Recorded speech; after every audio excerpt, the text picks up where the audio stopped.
السلام علیکم ورحمۃ اللہ وبرکاتہ۔ علماء اہل حدیث کی عوام اور علماء دیوبند کی عوام الناس اور علماء بریلوی اہل سنت کی عوام الناس سے مخاطب ہوں۔ مؤدبانہ گزارش ہے کہ ہم نماز بھی پڑھتے ہیں، وضو بھی کرتے ہیں، تو ہماری نمازیں رنگ کیوں نہیں لاتی؟ اس لیے کہ ہم نماز کو اسی طرح نہیں پڑھتے جس طرح ہمارے پیغمبر حضرت محمد صلی اللہ علیہ وآلہ وسلم نے فرمایا۔ وہ کیسے کہ ایک صحابی رسول تھے جنہوں نے نماز پڑھی آقا نبی کریم صلی اللہ علیہ وآلہ وسلم کے سامنے، تو نماز پڑھ کے آئے، کہا السلام علیکم۔ حضور صلی اللہ علیہ وآلہ وسلم نے فرمایا ارجع فصلی فإنک لم تصلی۔ اس کا مفہوم ہے کہ تم نے نماز دوبارہ جا کر پڑھو، لوٹاؤ، تم نے نماز پڑھی ہی نہیں۔ علماء فرماتے ہیں مضارع پر جب لم داخل ہو تو جو ہے ما قبل کی ماضی کی نفی کرتا ہے، اور لن جب مضارع پہ داخل ہو جو مستقبل کی نفی کرتا ہے۔ تو ارجع یہ امر کا صیغہ ہے، حکم ہے ارجع فصلی، جاؤ دوبارہ نماز پڑھو، ارجع رجوع کرو، فصلی فإنک لم تصلی، اور فا بھی ہے فإنک لم تصلی، انک بھی ہے، نون متشدد ہے۔ علماء سمجھتے ہیں، طلباء سمجھتے ہیں، میں تو طالب علم ہوں۔ تو نبی مکرم صلی اللہ علیہ وآلہ وسلم کا حکم ارشاد گرامی آپ اگر سوچ کر سمجھ کر، یہ مشترک حدیث ہے، اس میں کوئی اختلاف نہیں، اس میں کوئی دوسری رائے نہیں کہ اس پر اہل حدیث ہی عمل کریں گے یا پھر بریلوی کریں گے، یہ کوئی اس کی تخصیص نہیں ہے یا یہ کوئی مختلفی مسئلہ نہیں ہے۔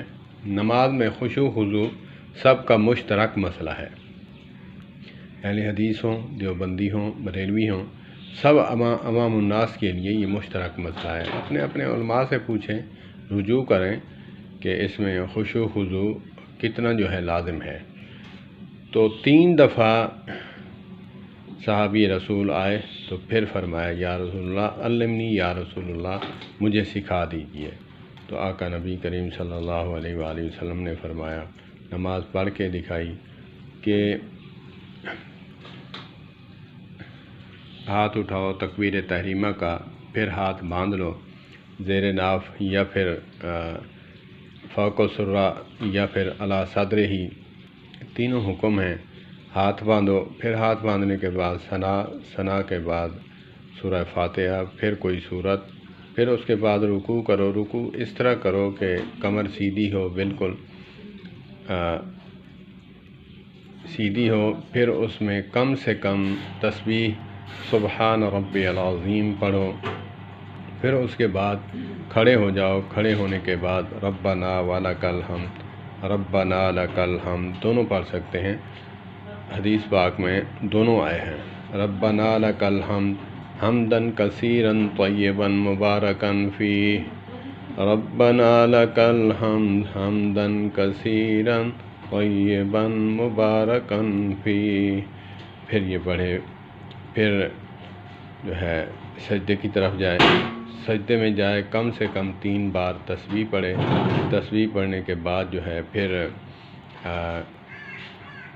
سجدے سے اٹھے، پھر تشہد میں بیٹھے قعدہ میں، تو جلسہ میں بیٹھے گا تو پھر وہاں پہ پڑھے گا کم سے کم جو ہے اللہم اغفر لی یا فاغفر لی یہ پڑھے، یا اللہم اغفر لی وارحمنی واجبرنی وارفعنی واہدنی وعافنی وارزقنی، یہ حدیث پاک میں آیا ہے، یہ بھی پڑھ سکتا ہے۔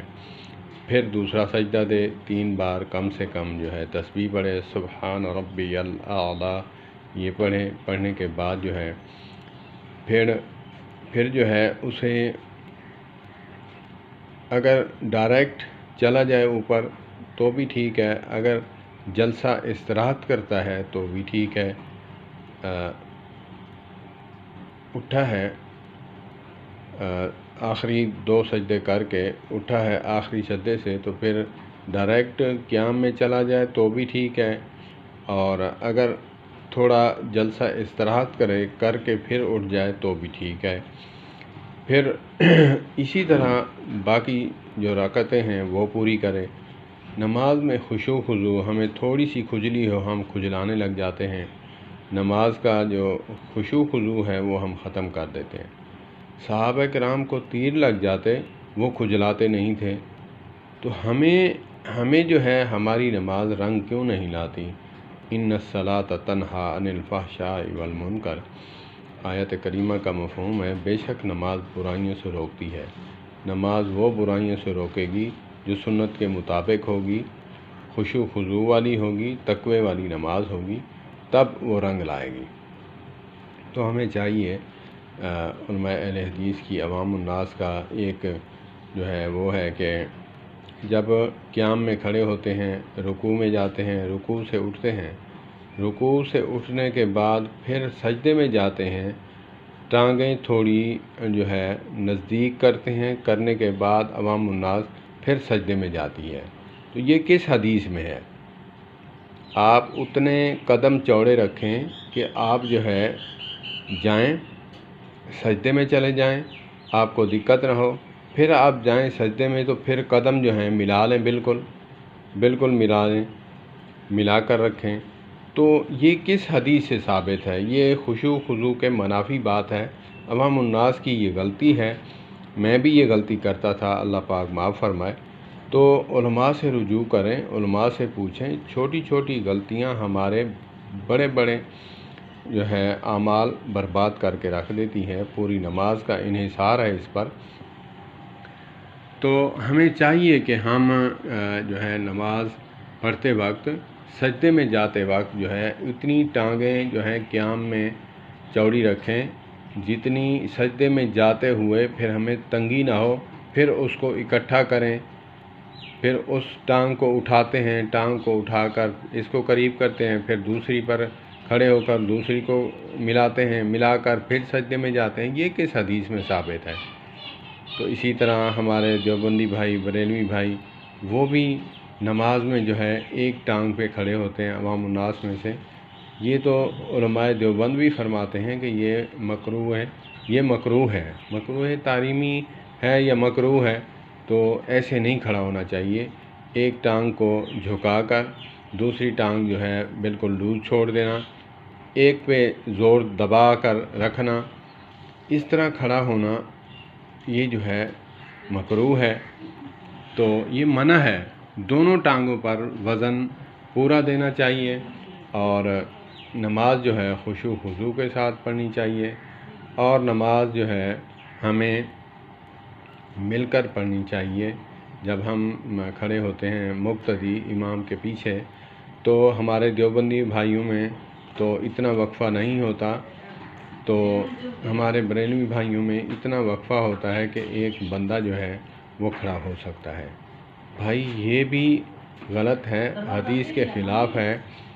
آقا نبی کریم صلی اللہ تبارک و تعالی علیہ وآلہ وسلم جب نماز کے لیے کھڑے ہوتے تو صحابی کو یا پھر خود جو ہے ان کی صفیں سیدھی فرماتے، اور جو ہے صفیں سیدھی کرنے کا کہتے اور برابر کرتے، کندھے کے ساتھ کندھا اور قدم کے ساتھ قدم ملا کر بالکل سیدھا کھڑے ہوتے۔ ہمارا درمیان میں وقفہ نہیں ہونا چاہیے، ہمیں چاہیے کہ ہم مل کر کھڑے ہوں۔ یہ بھی مختلفی مسئلہ نہیں ہے، یہ صرف اہل حدیثوں کا مسئلہ نہیں، اہل دیوبند، اہل بریلوی، یہ بھی خشوع خضوع کے منافی ہے کہ ہم درمیان میں فاصلہ رکھیں۔ نبی پاک صلی اللہ علیہ وآلہ وسلم کی حدیث پاک کا مفہوم ہے کہ جب انسان درمیان میں وقفہ رکھتا ہے تو درمیان میں جو ہے دمبے لیلے کی شکل میں شیطان کھڑا ہوتا ہے، درمیان میں کھڑا ہونے کے بعد جو ہے اذکر فقضا اذکر فقضا، فلاں بات یاد کر فلاں بات یاد کر۔